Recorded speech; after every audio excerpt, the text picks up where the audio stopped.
जब कोई माँ या बाप अपनी पूरी जिंदगी नौकरी करते हुए अपने बच्चों के लिए बिता दे, उनको अच्छी जिंदगी देने के लिए बिता दे, उनके पढ़ाई लिखाई करवा के उनको बड़े कराने में बिता दे, और जब वो रिटायर होता है तो पता है वो उसकी चाहत क्या होती है।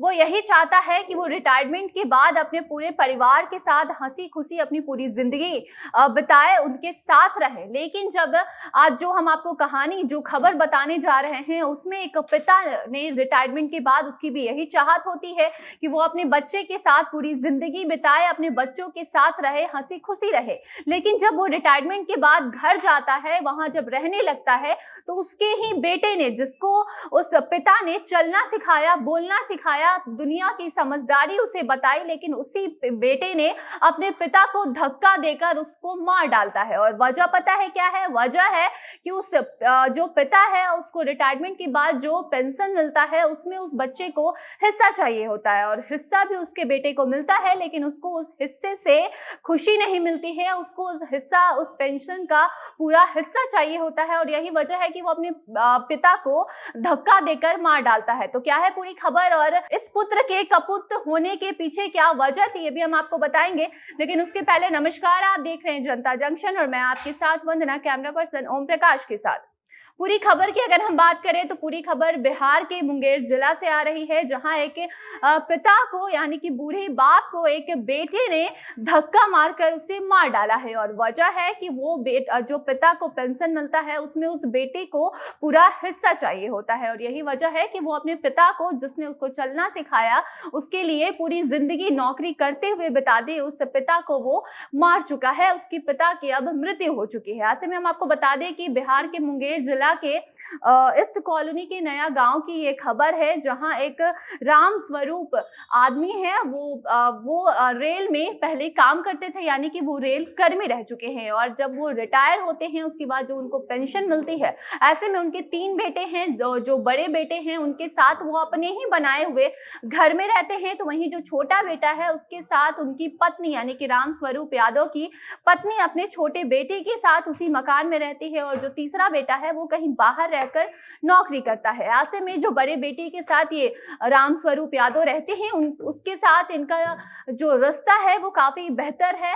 और जो छोटा बेटा है, और छोटा बेटा के साथ जो उसकी माँ है, वो राम स्वरूप यादव से हमेशा झगड़ा करते रहते हैं, और वजह उसकी पेंशन होती है। उनको जो पेंशन में हिस्सा दिया जाता है उससे वो खुश नहीं होते हैं, और उनको और ज्यादा पैसों की मांग रहती है, चाह रहती है। वो हमेशा अपने पिता को इसलिए सुनाते रहते हैं, उनसे झगड़ते रहते हैं। वो चाहते हैं कि उनके पिता का जो पेंशन मिलता है वो अपने बड़े बेटे को ना दे, बल्कि पूरा पेंशन छोटे बेटे को दे दे। और यही वजह है कि जो राम स्वरूप यादव हैं, उनकी पत्नी और उनके छोटे बेटे के साथ उनका हमेशा झगड़ा होते रहता है। और कई बार इस झगड़े को लेकर पंचायत भी गांव में बुलाई गई, और उस पंचायत में जब लोगों ने इस पूरे मामले को सुना, तो उसमें यह फैसला लिया जाता है कि उस छोटे बेटे को भी हक दिया जाए और बड़े बेटे को भी हक दिया जाए, क्योंकि दोनों उनका ही बेटा है और तीसरा बेटा कहीं बाहर नौकरी करता है।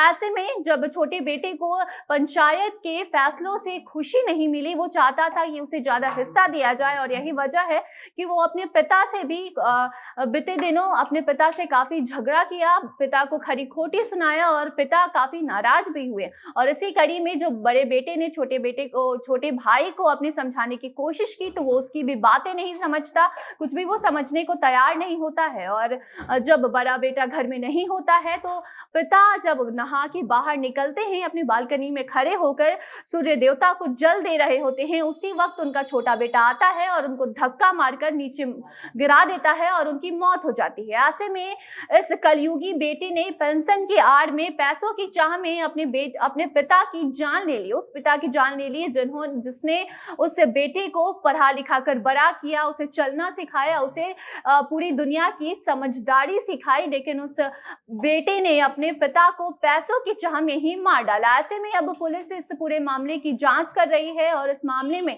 जो भी आगे नए अपडेट्स आएंगे उसकी भी वो पूरी जानकारी देगी और उसके बाद हम आपको वो जानकारी देंगे। ऐसे में छोटा बेटा जब से पिता की मृत्यु हुई है, उस पिता का हत्या करके वो बेटा फरार हो चुका है। ऐसे में उस बेटे की भी तलाशी की जा रही है और जब उस बेटे को गिरफ्तार किया जाएगा उसके बाद इस पूरे मामले को देखकर इस पे आगे कुछ कार्रवाई की जाएगी, तो उसकी भी जानकारी हम आपको जरूर देंगे। फिलहाल के लिए इतना ही। देखते रहे जनता जंक्शन। धन्यवाद।